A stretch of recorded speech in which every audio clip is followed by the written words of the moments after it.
قرآن مجید فرقان حمید میں اللہ جل شانہ ارشاد فرماتا ہے وَقَضَى رَبُّكَ أَلَّا تَعْبُدُوا إِلَّا إِيَّاهُ وَبِالْوَالِدَيْنِ إِحْسَانًا، اور تیرے رب نے یہ حکم عطا فرمایا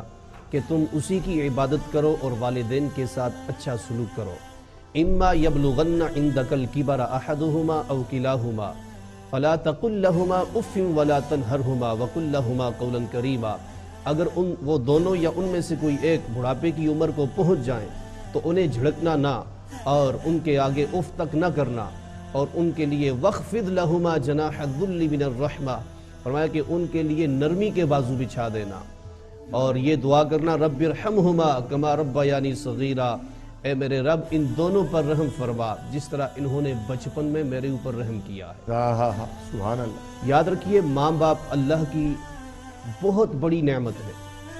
ماں باپ وہ عظیم نعمت ہے کہ اگر گھر کے اندر رہے ان کا گھر میں رہنا باعث برکت ہے۔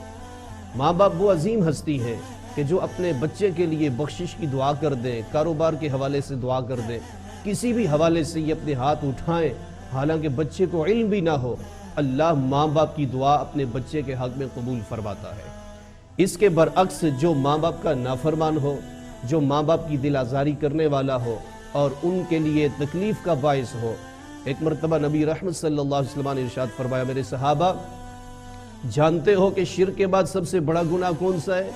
کسی نے کہا جی چوری کرنا، کسی نے کہا ڈاکہ ڈالنا، کسی نے کہا جھوٹ بولنا، کسی نے کچھ کہا۔ نبی علیہ السلام نے ارشاد فرمایا لا، ماں باپ کے ساتھ برا سلوک کرنا شرک کے بعد سب سے بڑا گناہ ہے، اور لا يدخل الجنت عاقن،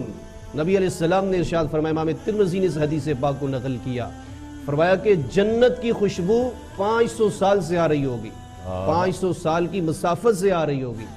یہ ماں باپ کا نافرمان ایسا بدبخت ہے وہ جنت کی خوشبو بھی نہیں سونگھ سکے گا۔ اور ماں باپ کے ساتھ برا سلوک کرنے والے کے بارے میں حدیث کا مجموعہ میں خلاصے کے طور پہ یوں عرض کروں کہ ماں باپ کے ساتھ جو برا سلوک کرتے ہیں، ان کا دل دکھاتے ہیں، ان کی روزی سے اللہ تعالیٰ برکت اٹھا لیتا ہے۔ جو ماں باپ کا دل دکھاتا ہے اللہ نیک لوگوں کی دعاؤں میں اس کا حصہ ختم فرما دیتا ہے۔ جو ماں باپ کا دل دکھاتا ہے اس کی اپنی اولاد اس کی نافرمان بن جاتی ہے۔ جو ماں باپ کا نافرمان ہو اس کو معاشرے کے اندر اللہ تعالیٰ لوگوں کے دلوں میں اس کا بغض رکھ دیتا ہے۔